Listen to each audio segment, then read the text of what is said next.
And that was where I found drugs. I drive round the roundabout. It's 3:30 in the morning. I check there's no one in the bus shelter, drive round again and just floor it and just boom, straight into the bus shelter. And they said, eyes open, back in the room, wide awake, how are you feeling? With a big smile. And I burst into tears. In my mind, I can either love money and use these people to make more money, or I can flip it on his head and I can just really dig in to start loving people and just use the money as a tool. So, Simon, you're here for the very first episode. And what I want to ask you straight away is, what is the reason for someone to stick around and listen to the two of us talk for the next however long it's going to be? Good question. Well, Liam, thanks for having me. It's good to be here. First of all, I hope everyone likes my sun blushed, the filter that I've just put on. No one's going to believe we've got full-on sunshine today, are they? It's hot. It's hot in the UK right now. Yes, sir, it is. Yeah, it's beautiful. Do you know what? I just think I'm 44 now, and if I'd have known at this age, it's never too late to change your mind about something. All the little quick wins, people drop wisdom for you, and at the time you don't get it, but it's like they plant a seed, and years down the line you go, that was a quick, easy win, and I missed it at the time. So why is it worth hanging around and listening to us? Because we're going to share all those quick, easy wins. I'm going to share them with you. And you don't have to go through the trenches and get all the scars and the pain and the suffering of going through it. I would love to be able to share for someone to go, oh yeah, he's changed my mind on that. Cool. Not like I'm so great. I've just learned great things from people, just the wisdom from the greats. Let's dig and find it from others and share it. And I think it should be free for everybody. So yeah, looking forward to it. Hopefully got some wisdom to share from others. What do I need to know about you? What do I need to know about your past that's brought you to where you are today? Oh, crikey. Where do I start? So grew up, busy household, one of 4 kids, mum and dad just working flat out. Dad was self-employed, or is. They're both still alive, I'm grateful to say, but if I'm saying it as it was. So yeah, dad self-employed, just working constantly, flat out, trying to pay for 4 kids, and all we're doing is eating constantly. So every penny was allocated, and they did a great job, bless them. I grew up as the oldest, so I've got a brother, 2 sisters, and I'm the oldest of the 4. And I think looking back, each time I had another sibling, I felt like I'd lost a bit of attention. Not my parents' fault, right? It was just maybe the selfishness in me, and it was coming out. So as we grew up, I guess I started to try and find that attention in other things. I remember pinching their chocolates from a younger age, like gimme, I want. Dad, back then he managed with a heavy hand. So, it kind of made me feel like I was always doing something wrong. And I was hard work, to be fair to him.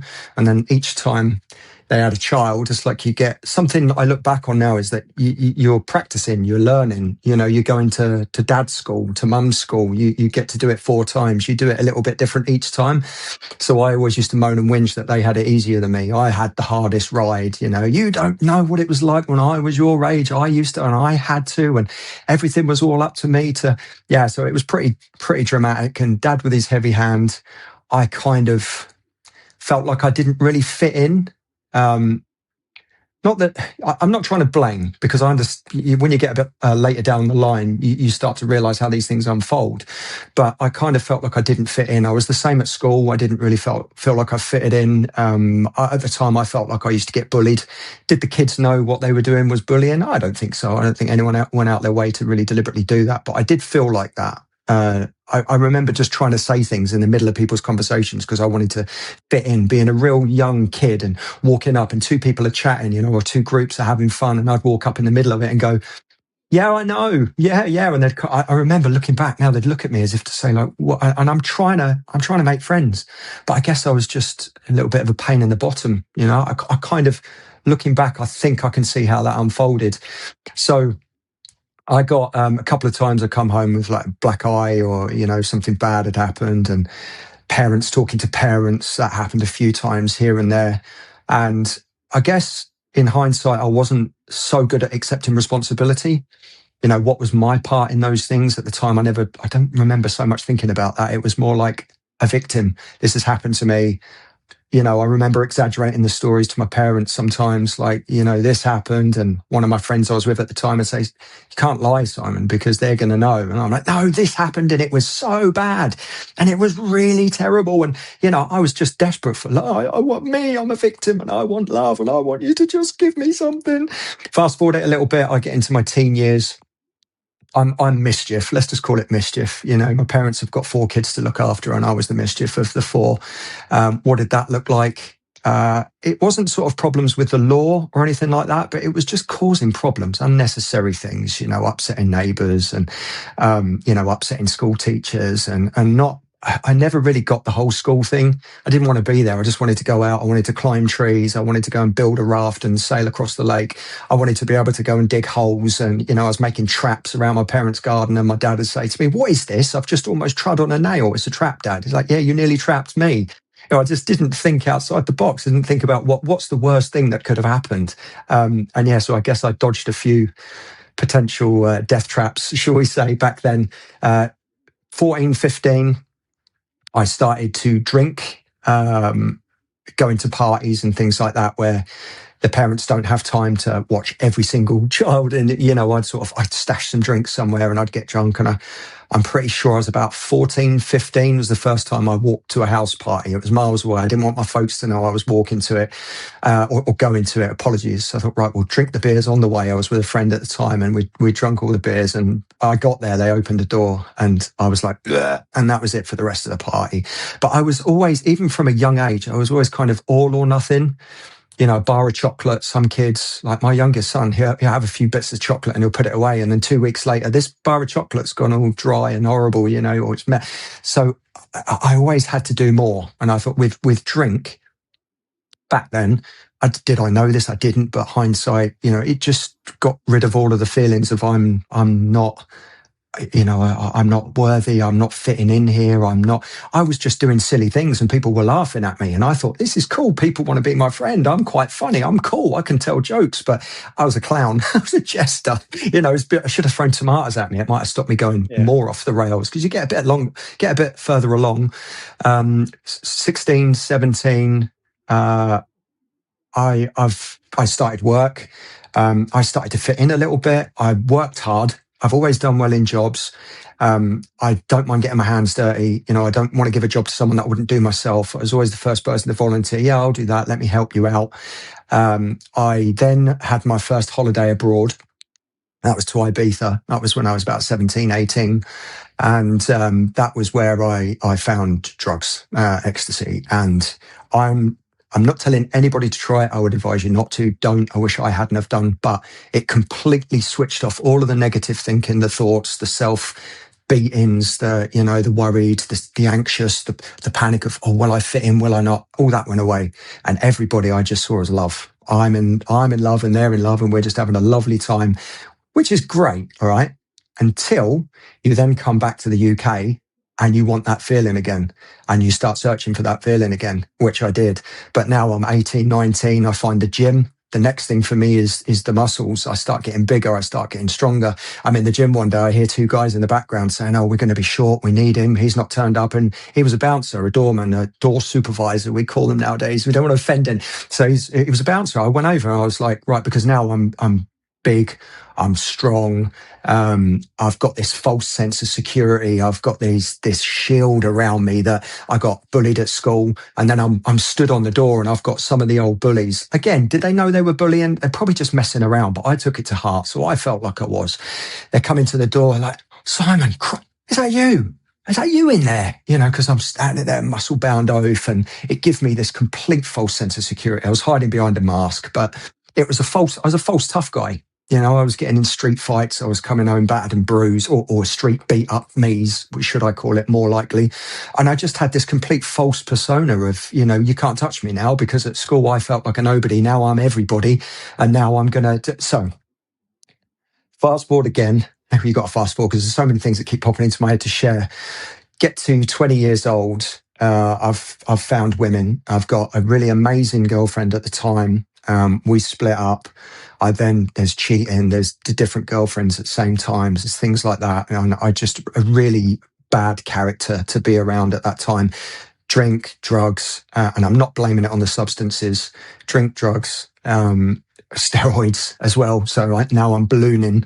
And I managed to get my ex-girlfriend pregnant, but I'm taking steroids, which mess your mind up really, really bad. No matter, there's some people out there now that say steroids are fine if they're controlled and you take them in moderation. Well, I haven't seen that in anybody that I know that's taken them, or myself. I've just got this massive, huge ego. You know, I'm fighting at weekends. I'm on the door fighting, getting beaten up and thinking it's clever and trying to do it more. So some of my friends are dropping off. Of course, why wouldn't they? You know, I'm the liability. Are we going out? Yeah, is Simon coming? Yeah, do you know what? Actually, I'm busy. I forgot. You know, I can imagine that's what was going on in the background. And thankfully they did, because I never dragged anyone down with me. But yeah, I'm then doing weekends, finishing work, getting absolutely off my head on drugs, not going to sleep, thinking this is great. I just love everything and this is all good. But then you do that for 2 or 3 nights in a row and I started to get these paranoid delusional episodes of, you know, I'm at home and I'm listening to the radio thinking that it's talking about me, like properly paranoid, really, really uncomfortably. I'm having panic attacks in front of people and having to run off and leave and go, and I'm hiding in places, and I'm seeing my parents and they're saying something's not right. We need to get you in. You need to go and speak to somebody. I've come clean about all the drugs and everything. And they've said, right, let's get you to speak to somebody because we don't know what to do. We love you, but we can't wrap you up in cotton wool. Well, unfortunately, it was about a 3-week wait for me to get to see this psychiatrist. And one morning, it all got too. Many mornings, early hours of the morning, it got too much, and I just decided, right, I've upset everybody. I've hurt girlfriends. I've hurt women around me. I've not physically, but you know, mentally, just treating them. I've been violent. You know, I've been in fights. My parents are going up the walls. We can't protect him. I've got a child on the way. I'm like, I'm better off taking myself out, because everybody, and I was so delusional. I genuinely thought this. Everybody is going to have like a party. They're going to be so pleased that I'm out of the way, because they don't. And please, everybody around me all they tried to do is help me. More so than ever, you know, they were spending money on things that I needed, and all of these, and they were just doing anything to try and help me out. But I was just throwing it back in their face, saying, "I know everybody hates me. I'm so sorry. I'm not going to be around for much longer." Like psychiatry. Anyway, it was too late. Sadly, 3 a.m. one morning, I got up. I remember it clearly. I was in my boxer shorts. I was like, "Well, I don't want to go out this bad," so I put a coat on and my trainers on. I've gone out the house in my boxers, my trainers, and my coat. It was just it's so hurting inside to just let me get out of the world, let me take myself away, let me give everybody a break, get in the car, drive. I find a bus stop because I'm like, right, how can I do this without hurting anyone else? I drive round the roundabout. It's 3:30 in the morning. I check there's no one in the bus shelter, drive round again and just floor it and just boom, straight into the bus shelter. It all caves in through the sunroof, splits my head open. I come to, and I've got a blanket over me, and there's a guy stood next to me. To this day, actually, I never found this guy, and I think I might be able to track him down to thank him. He was a lorry driver, and he put a blanket over me because I'm there in my boxer shorts and a coat, covered in blood. There's bricks all around me. Then he said to me, "Are you okay, mate?" I just remember saying, like, "I've had enough." And I remember thinking, I've caused so much more trouble now, because here I am, I'm wasting this guy's time, I'm wasting the fire brigade's time, the ambulance's time, I'm wasting all my family's time, my partner at the time, and everybody's just going to have more problems because of me now. So, you know, if I just condense this down, my parents turn up, like I just keep saying, I'm sorry. The psychiatrist turns up and said, look, we're going to get him a bed, because he didn't tell me this, but I guess we think he's going to hurt himself again. So then I'm in a mental institute. I'm in there for, I believe it was about a week. And some poor innocent soul inside there had left their razor on the side in the toilet. So I managed to get it. And it was one of those, you know, the white handled, big, orange, blunt. Yeah. Even when they're brand new, you're like, you know, my dad used to use them, and he'd come out the bathroom and he'd have 4 or 5 little bits of toilet paper where he'd cut himself to bits. Be like, no, it's a good razor, son. Yeah, fabulous. It's so not. You use them in desperation, you know, that's it. Oh yeah, do not use those. So I don't need to give anybody any details, but I went into the toilet, I took it apart, and you know, the next thing you know, opened the door, they've come in, they've grabbed hold of me, they've strapped my wrists off. I think I remember them putting me on a bed and just some straps over me. Like, it wasn't a straight jacket, you know, but okay, what am I going to do next? I guess they're probably thinking. And this is the worst part. With the worst part of my memory, now I feel so bad that what I did to everybody who I would have left behind, I didn't think it at the time. My sister and my dad had come to visit me, and as they wheeled me out on this bed, they took me past them both. And my sister, I remember like her crying, just seeing her face. At the time, I just felt like she was upset that I was still alive, you know. And if she watches this, bless her heart, she knows I've told them all in details what happened, and it was nothing to do. It was nothing to do with their fault. It was just a complete delusional inside my mind and my version of the world that was living inside me.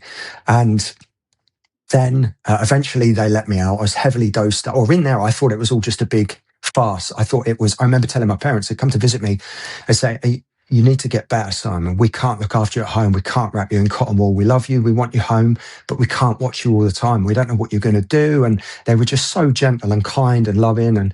And I remember my partner at the time, like I'd done this to her as well. And, you know, even her parents come to see me, you know, they were just amazing. And I was just a zombie. I was on olanzapine, lithium. It was an antipsychotic and a heavy duty, antidepressant, and high levels as well. I think it was 225 grams of lithium, which I've looked it up since just to see. And it's like, yeah, that's proper zombie dose. I say that with love and respect to anybody who's on it. I mean, for me at that time, that was a heavy, and I just used to wander around thinking, this is just, it's a theatre and everybody's here to mock me. And then I believed, I taught myself in there that was my punishment. I'd survived, and now I was going to live. What's that film with Jim Carrey? And it turns out that he's living in a bubble, and he gets to the end of the bubble and he's on a boat, and it's like his whole life is just a film and everybody's watching the film. And I remember watching that a little while. Show? That's the one. Yeah. A long time after I came out, I watched it and I had a panic attack because I thought, oh my God, that's what they did to me. And it did actually happen. And now they've made a film about it. And I managed to catch myself. I was like, okay, Simon, slow down a bit. You've come a long way since then. But that was what I thought when I was in there. These people are all in here to punish me now and I deserve it. So I just wandered around like, I'm deserving of this. And my parents is coming. I'd say to them, look, this is just a theatre. I get it. These are actors and I'm sorry, and I deserve this. And you're like, my parents trying to hold it together, you know, because they're trying to be strong for me. And they're probably, you know, thinking, oh my goodness, he's so far gone. Is he ever going to come back? They wanted to give me ECT, electric shock treatment, but I'm pretty sure my parents stepped in. And, you know, I was over the age of 18. They can't really do anything, but they said, look, we'd rather that if there was a way around this, we'd rather not. Thank God, being electrocuted, you know, let's get his brain right. But the doctors and nurses were essentially saying I'd scrambled my brain. I'd been going sleepless nights, taking these drugs. I'd lost track of what was reality. And because I was having these psychotic episodes of dreams, really nasty dreams, as you do when you're whacked off your head on cocaine, ecstasy, steroids, and Valium to try and get to sleep, sometimes smoking cannabis to try and get to sleep. All of those things like have a, believe it or not, have a negative effect. And I'm just wandering around trying to work it all out, you know? So they eventually did let me out. And it was suggested, you know, you don't go near drugs ever again. You stay away from alcohol for as long as you can. I think they said 10 years. And then my parents were just, you know, on eggshells. I was living back with my parents then, thankfully. But then I went into the corporate world actually very soon after. I had a friend that was doing factory work, and he said to me, why don't you come? And he knew a little bit about my background, and I started working with him. And over the years, I got a lot of promotions pretty quick. And I think it was just because I was like a shadow of my former self. I used to be this, you know, I've done all these steroids and a false persona, and I'm a tough man, complete fake. And then failed suicides and, you know, starting to realize that actually people love me and I'm causing problems, but I'm doing it to myself and them. I then started working my way up because I was working my butt off. I was going, oh, I'll try that. I'll do that. And I was just I put everything into work. And then money started to come, floods of it. You know, I'm still living at home with my folks and I was pulling about number dropping, it doesn't matter. But just years ago, when you're paying rent to your parents and you're earning 60 grand a year with overtime for 2 or 3 years in a row, the next thing crept in, which was I find happiness now in stuff, right? If I was doing drugs, it was every now and again. It didn't really, I don't remember it becoming a big problem after that, but stupidly, I did dabble. Alcohol crept in, but it was stuff. It was fast cars, like rally cars. And I had one of those electric orange Focus STs, Of course you did, Simon. Yeah. And then I had a Subaru, and then I had one of those Mitsubishi Evolution turbos, and it was dandelion yellow. And it's like, look at me. I've made it in life. I'm earning money and I've turned my life around. But no, I was a complete sausage. So I went for a senior management role. This is about 2013, I think it was. And I pretty much got laughed out of the interview because I went in there talking about the people and engagement and seeing people as, I see them as little bundles of potential, and we're just beating them down and we're switching them off. They're not doing the right thing without being watched because they're also nervous about what's coming. And I spoke about engagement. I spoke about people doing the right thing when no one's watching. I spoke about how it's going to reduce accidents because we're more engaged in what we're doing. It's going to reduce sickness and time off because people want to be here. We're going to pull together as a team. And they'd put all of this money into the training because it was a factory that had started off as a small family-run business, and it just grew and exploded, and it got huge. It was bought out by an American company twice, and you'd got people there that they hadn't had the chance to invest in the amount of training as fast as the business grew. So I was really fortunate that I got in at a time where they promoted me to another department, and they got these management consultants in, and they were costing an absolute, because back then everybody knew what everyone was getting. It was just, everyone spoke about it. You know what? They're getting paid. But they came in and just said, right, here's what we're going to do. We didn't know at the time, but essentially what they were doing is stripping as much information out as they could, giving it to the people that were going to do well with it, and then saying goodbye to, I heard it called driftwood at the time. So I was the guy, the youngest, and I've got these fast cars and motorbikes. I've passed my bike test. So I'm like, right, what's the fastest motorbike on the road at the time? Hayabusa. I got a ZX10, the Kawasaki Ninja, first of all. And I was like, right, what's the fastest bike? Hayabusa. So I had to have one of those. I nearly killed myself on it, but I've got fast cars, I've got the motorbikes, and these people are teaching me to just be, my learning went through the roof because these management consultants come in and they're spotting all the problems and they're suggesting things, and because they've got like this helicopter view and they're hovering over and they can see, well, he's not interested, she's not interested, he's working his bottom off, but wants to do well, and that person's never here, and they're not being managed, and they're not. And no disrespect to anybody who was there at the time, because I do think that most people were doing the best they could with their understanding of what they were taught at the time and the positions they'd been put into. But these management consultants come in and they were like, I saw them as gods. It's like, you guys are teaching me all this stuff. It's like the best education I could ever get. I'm being paid a really good amount of money to do this. So the guys around me started getting some really good results. And all I did was encourage. Okay, if something fell over, I'd get my hands dirty. I'd help them out whilst we were waiting for engineers and things. So I guess that maybe got me some brownie points.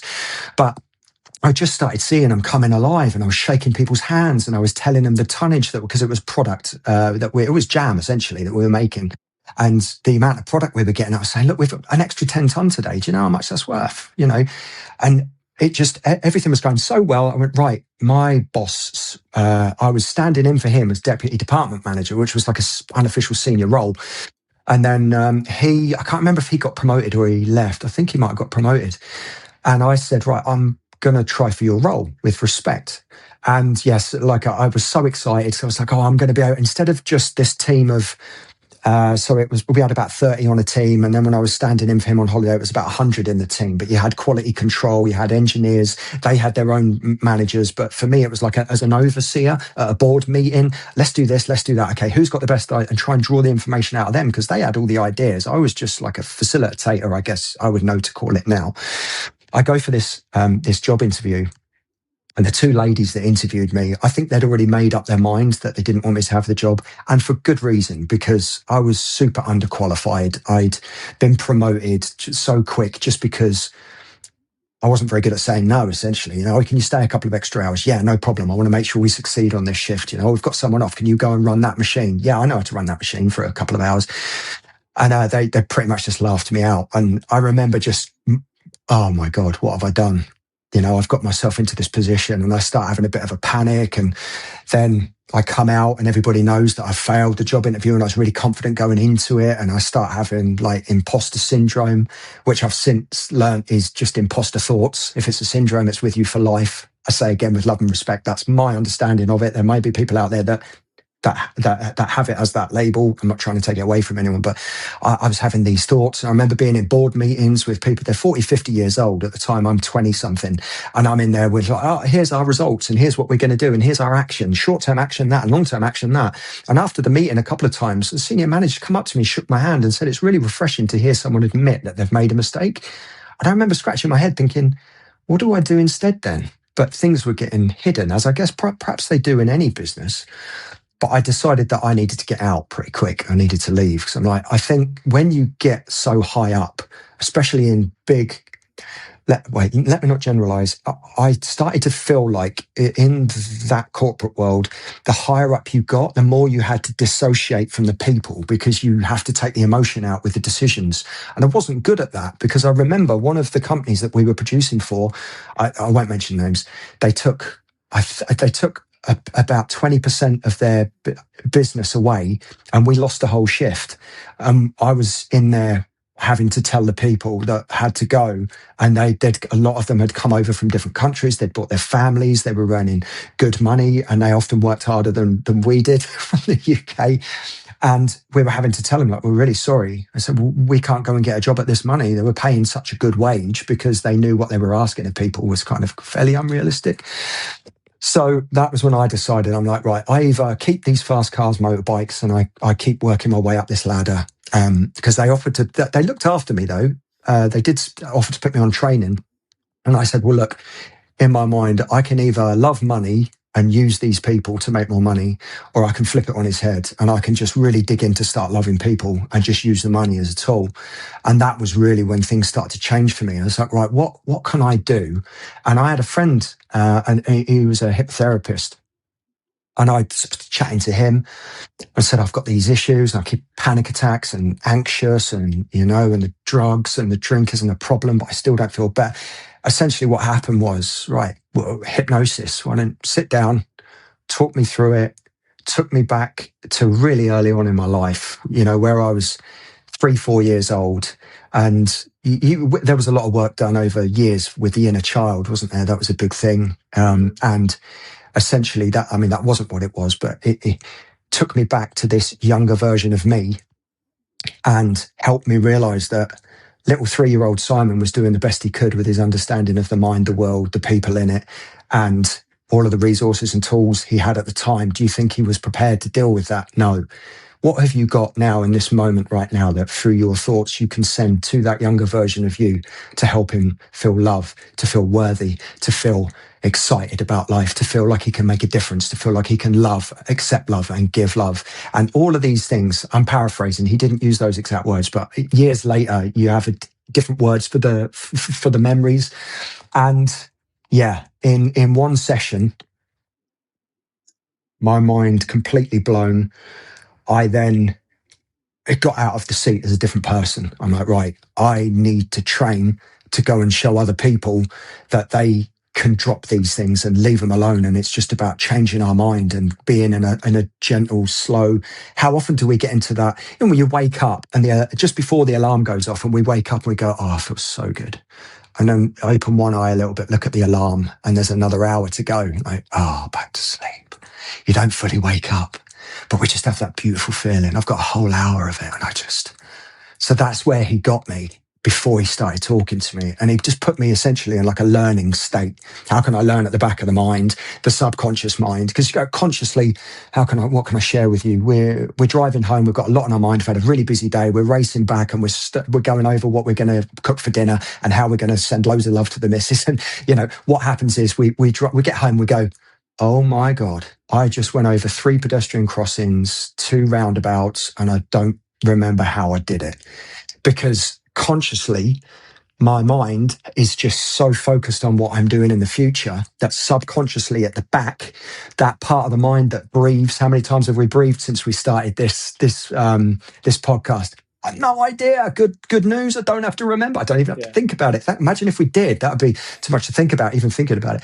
So he got me in this learning state, driving home. Don't know how I drove. My unconscious mind did it for me. Well, my unconscious mind was where these old thoughts were stored.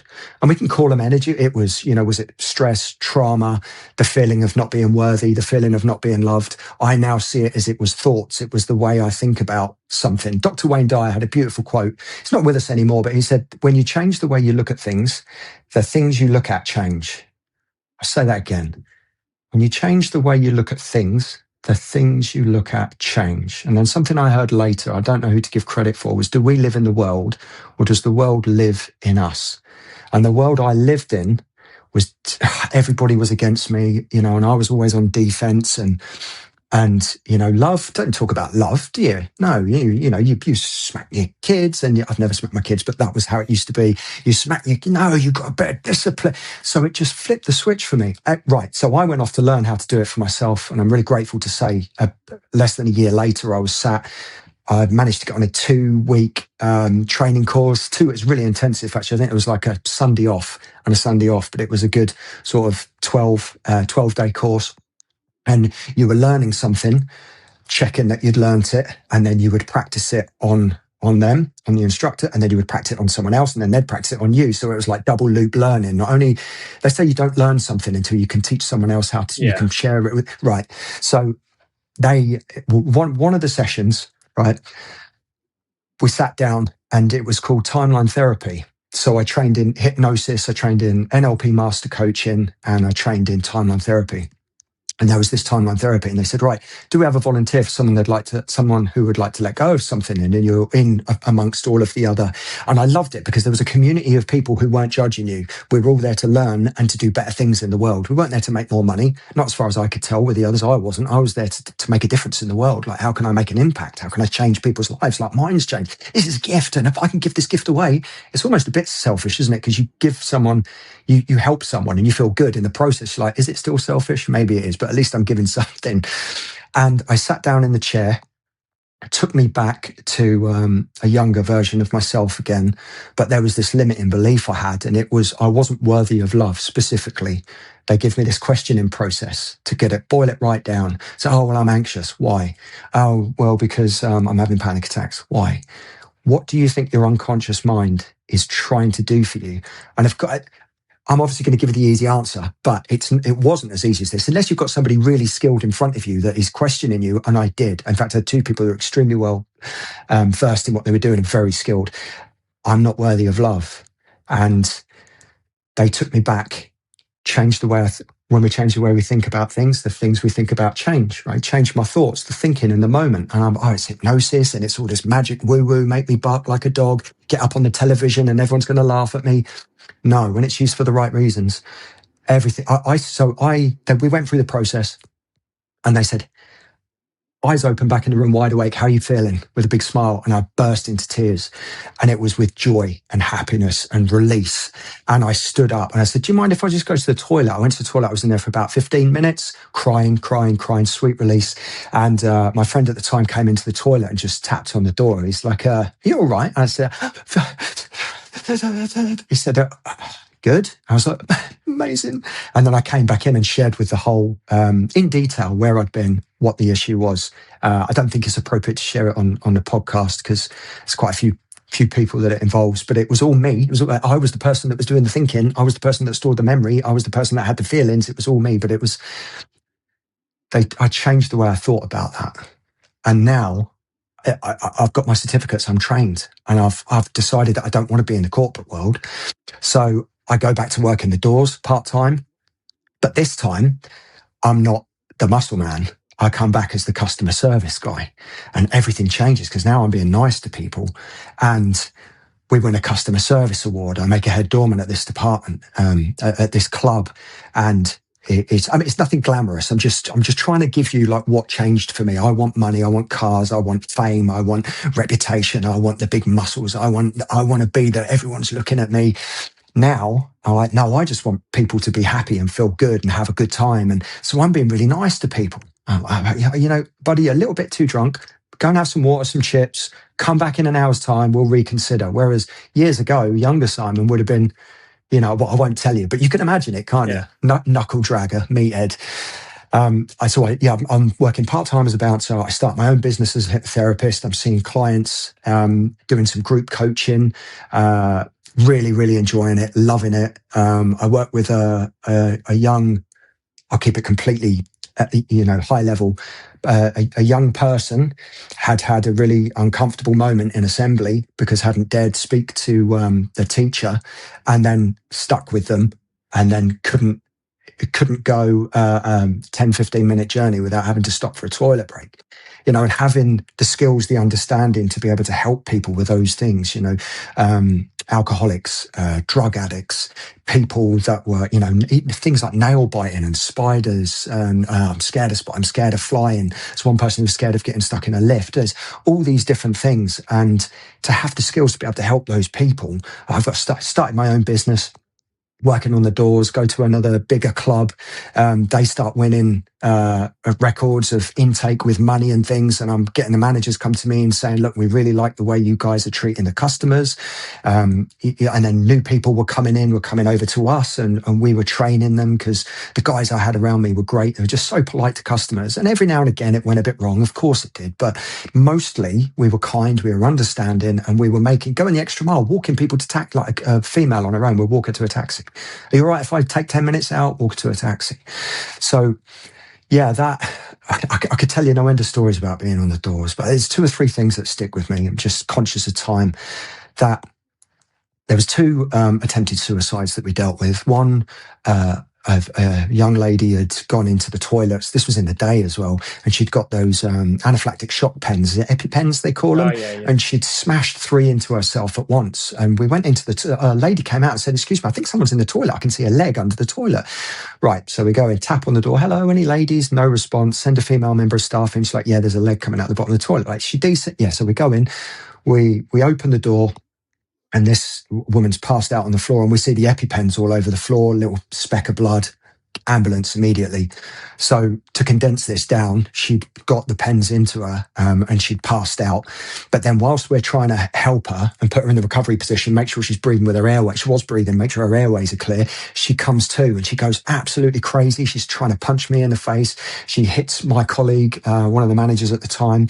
In the scuffle, we're trying, because you're trying to restrain a woman. You try to do it. They bruise. I say this with respect. They seem to bruise easier than we do. So you're trying to hold, but not squeeze. You're like, if I could grip my hand a millimetre too big and hold it, it was so hard because she'd got this superhuman strength from the EpiPens. And so she's hit my colleague. She tried to hit me in the face. And then in the scuffle, my colleague's got stabbed with one of the EpiPens. So he was nervous for a couple of weeks. He had to get tested. Another woman, I was driving home, and she was really drunk. I just finished. I was just driving to the edge of town, and I looked double take. I was going over a flyover bridge, and I looked, and there's this young girl, and she's hanging, laying and gently folding herself over the bridge.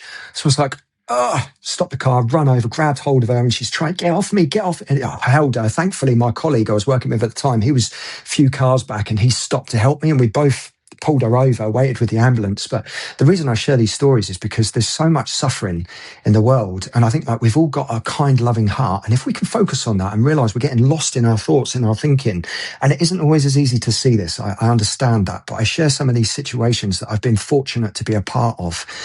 And I see, like, when you approach those situations with loving kindness and respect, and you gently speak to somebody, rather than shouting and screaming, "What are you doing?" And we get lost in our overthinking things and respond with aggression, we make things worse. We think we're looking out the window at life, but it's not a window, it's a mirror. We're looking in the mirror. And if I'm shouting and screaming, "Give me your ID, get out, get to the back of the queue," I don't know why this guy's so angry. Well, it's because I started it. If we can be more kind and compassionate and come from a space of loving kindness, I've just seen a whole different world. So then the lockdowns hit. Completely lose our income. So you can't see clients. I could have been a bit more intelligent moving online faster, but I wasn't at the time, didn't have the confidence to do it as fast as I needed to. The doors are all closed because And then the lockdowns, so I'm like, right, I have to go and get myself a full-time job now.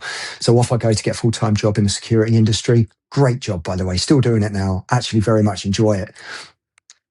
If I fast forward all the way to 2026, and it was only a couple of months ago, so what was it, April,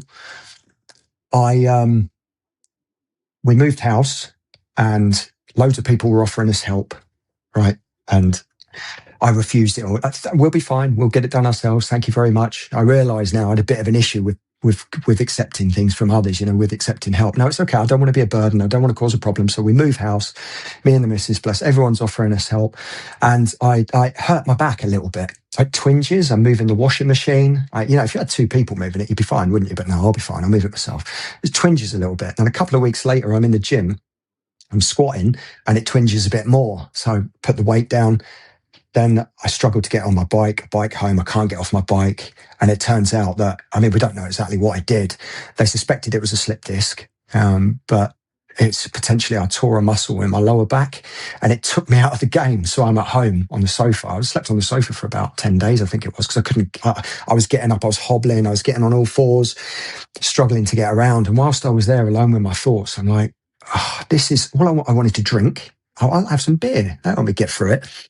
I'll have some chocolate. I'll overeat. I just wanted to eat. Like I couldn't sit still. I want to do something. And that was when I decided, like, right, I'm not helping anybody at the moment. I'm a burden. I'm in the way. And nobody ever told me that, my missus and everyone's pussyfooting around me, doing everything for me. I'm like, no, I want, how can I get out of my head two people that we're not stuck with the life that we think we're stuck with. We're not stuck with our thinking. We can change the way we think. We can move towards better things.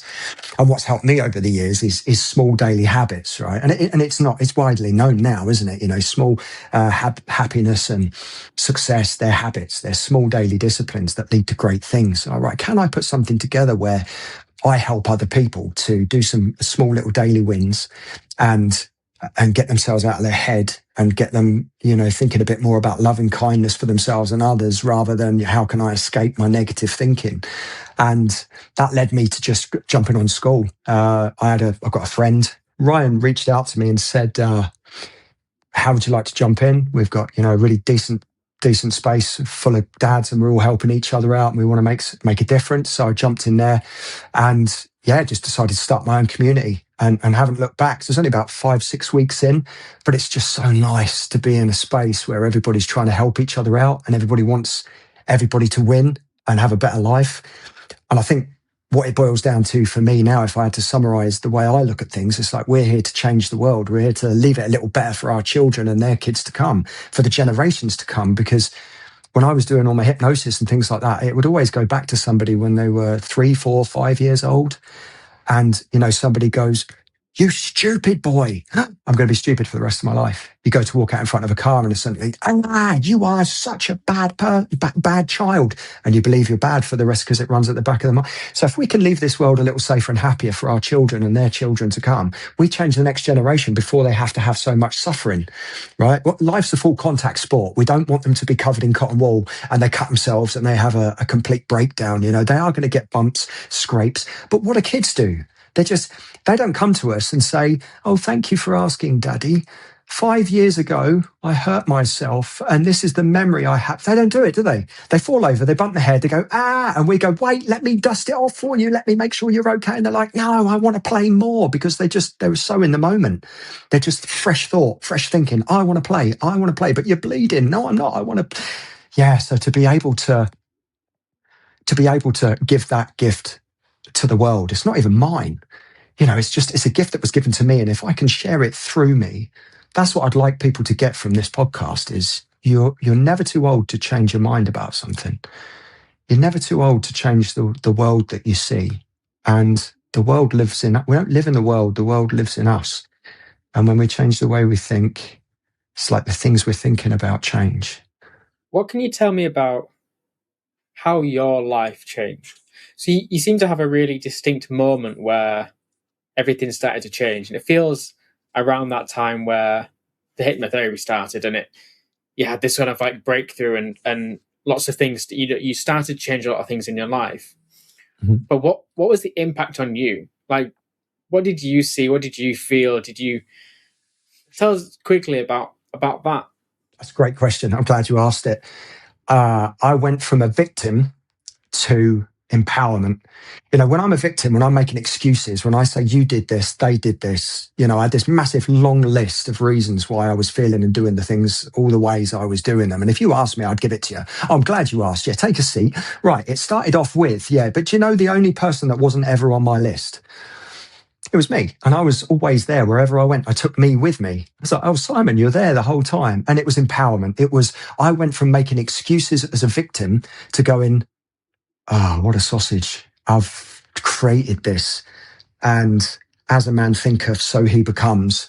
I think the world is this dangerous place and everyone's out everyone's out against me and everybody's trying to, and I created this world. And what hypnosis did for me was it made me realize that I am the creator of my reality to a certain extent. I'm not a tree, but it's thankfully not. Trees are beautiful, but once they've grown for 10 years, you can't move them, can you? You're going to kill it. So you have to keep it. So I was really fortunate to be given that empowerment to go, wherever I go, there I am. I'm the reason for everything that's happened to me. And I'm the reason for everything that's come in my way as well, because there was a bit of lag. Okay, now I'm a nice person, but actually you've got some debt to pay, Simon.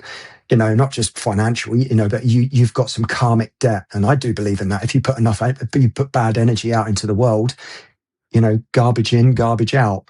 If I put bad energy out into the world, I'm going to get bad energy back. So it was, I can't put into words just what a relief it was. And how when I stood up out of that chair and I went in the toilet and cried for 15 minutes, I physically felt like I'd left a weight in the chair. I remember saying, I've left a cannonball in the chair. I felt spiritual. I felt, oh, there's more to me than just this flesh suit that I've been trying to put my muscles on and put this big mask. I've got this shield of false persona. I left it there. Maybe he popped out every now and again, like years later, someone will watch this and go, Simon, I remember when you were a bit egotistical. Yes, and I apologise. But I didn't do it as often. I don't do it as often now, and I don't do it as long before I catch myself. And I go, Simon, hey, you're here, you're watching yourself, and giving me the helicopter view. That was like timeline therapy. Essentially, is giving you a helicopter view of your past life. And just imagine if we could pick a problem to go back in life and just. You're going to hover over it with a helicopter and you're in charge. Everyone's got earpieces and you're going to tell them, move 2 steps left. Yes, hold your hand out. Tell that person you love them and step right. The car's coming now. You missed, imagine if we could do that. That's what timeline therapy did for me. Give me a helicopter view. And now, without having to do the official therapy, I can do that with situations. Like in the moment, I can go, wait a minute. If my higher self, if there is a God, I believe it's an energy. I believe, and I didn't create myself. I didn't, I've come from somewhere. I believe there is an energy. I believe the universe is powerful and what I put out into the universe will come back again. Sometimes there's a lag. It doesn't come straight away. But if you do enough good, giving starts the receiving process. You shouldn't give to receive, but giving starts the receiving process, right?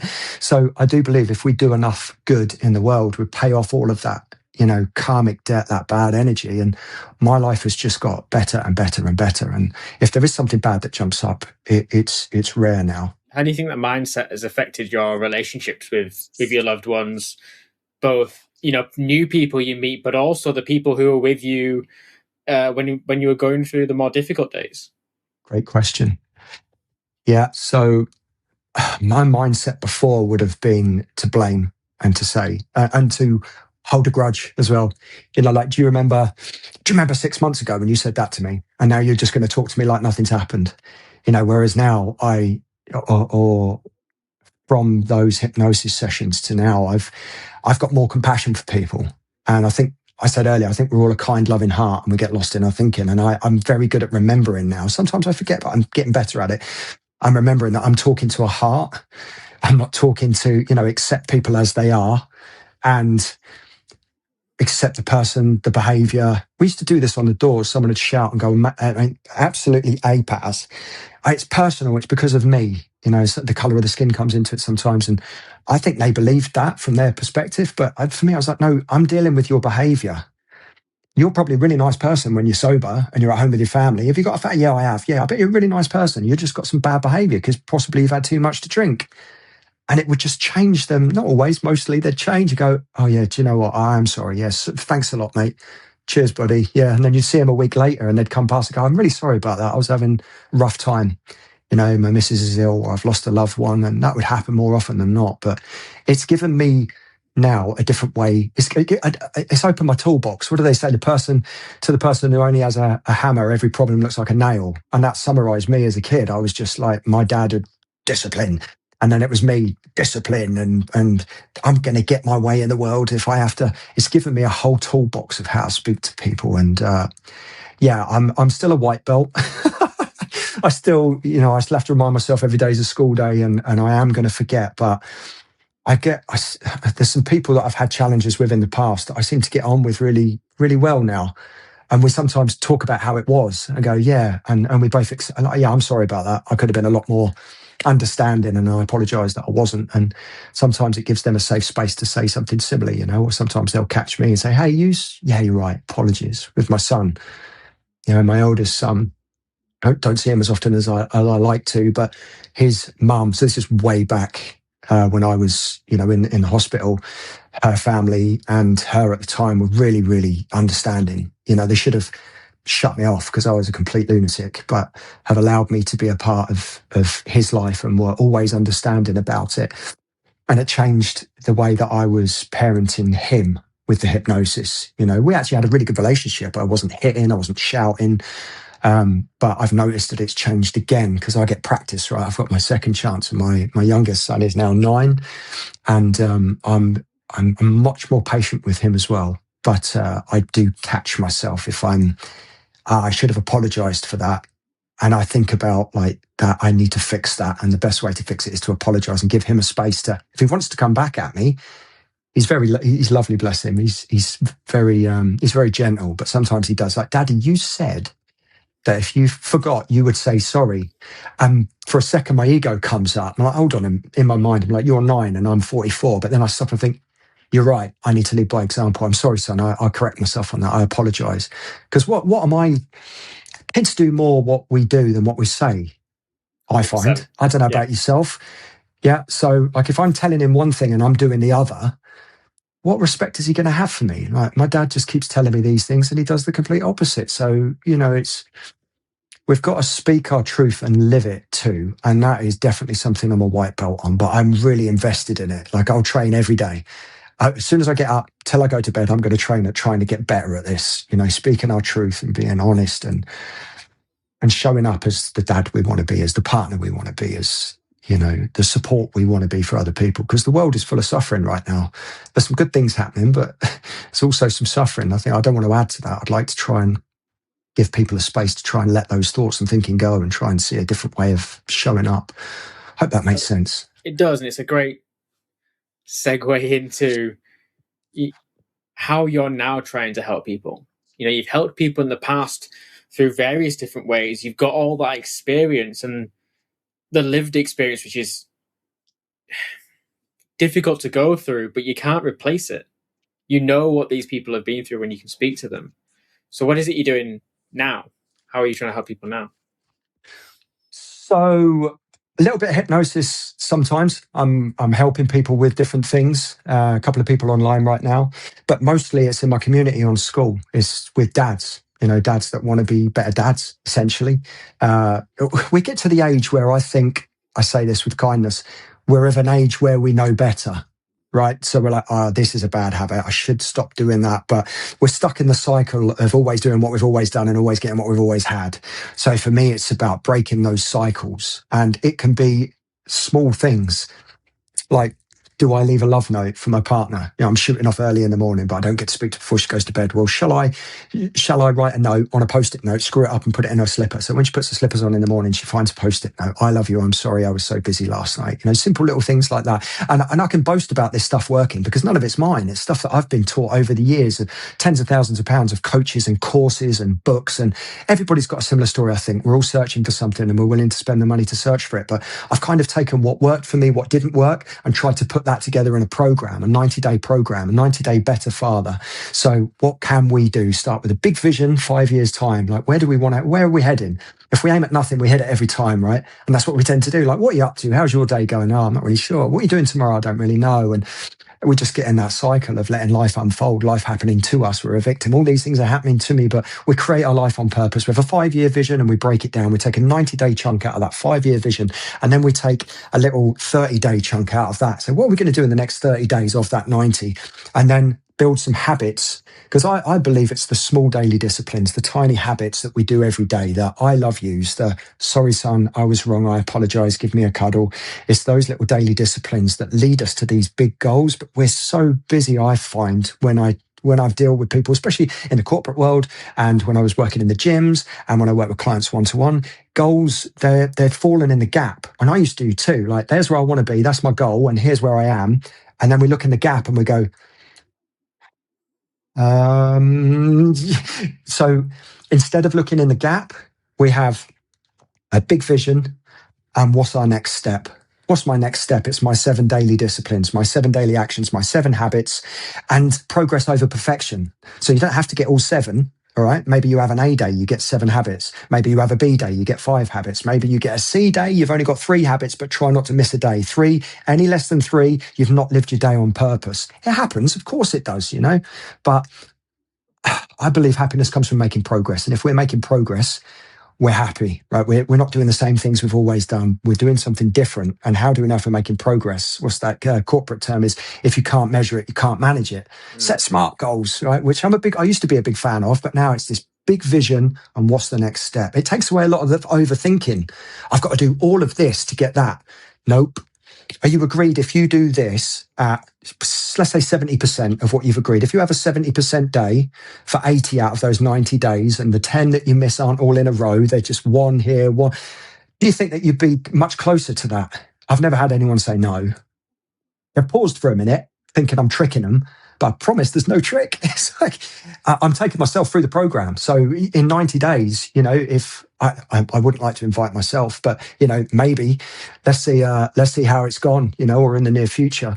Yeah, good question. For anyone who thinks that might be for them, there'll be a link in the description. And I'm right in saying it's free at the moment. Yes, sir. For the first group of guys going through. So, and have you started this already? We've started, yeah, but so there's 2 of us that have already started on the daily progress. I've got 3 people that are going through the big vision of getting the big vision out of their head. But hey, listen, if anybody wants to jump in the next 2 or 3 weeks, happy to help them go through it as well. Because so it's not too late. No, absolutely. Perfect. Yeah, give us a shout. It's completely free now. I'm not going to try and sell you anything. I just want to help. So there'll be a link in the description if you want to check that out. I highly recommend that you do, even if you just go over there and get some of Simon's energy, because it's a little contagious. Appreciate that, Liam. Thank you. Yeah. This is the first episode, and stealing from Diary CEO and a couple of other podcasts who do some really cool things at the end, we're going to have a question left by the previous guest for this guest, except there is no previous guest. So I've got another guy to come up with a question for Simon. But if you want to hear his answer, you'll have to go over to his social media. I believe you put it on Instagram. Yep. And you'll have to go to Simon's Instagram to go and view his answer. Here's my question. What are the top 3 skills to help the most people in the world? Okay, so what first comes to mind? First is accountability. To recognize that we are responsible for us and no one's coming to save us. And we need to go out there and do the right thing. Second tool is to come from the heart, because I've read a book called The Chimp Paradox, and it says your emotional mind fires up faster than, apologies, I might have that wrong. I think it could be your emotional mind fires up faster than your logical mind. So you need to give yourself a few seconds before you respond. I got myself into a lot of trouble when I was younger with just flipping off so you need to come from the heart. And service. Just serve your family, serve your children. Look at what you can give instead of what you can get. In fact, that would be the first. I love that. Serve come from the heart, and accountability, just to recognize that wherever you go, there you are. Yeah, just to roll us out then. Thanks, Simon, for coming in. Again, if you want to check out Simon's social media and his community, then the links are in the description. If you want his answer, that's over on his social media as well. So thank you for being here, and we'll see who we get next. Thanks a lot, Liam. Appreciate the opportunity. It's been fun.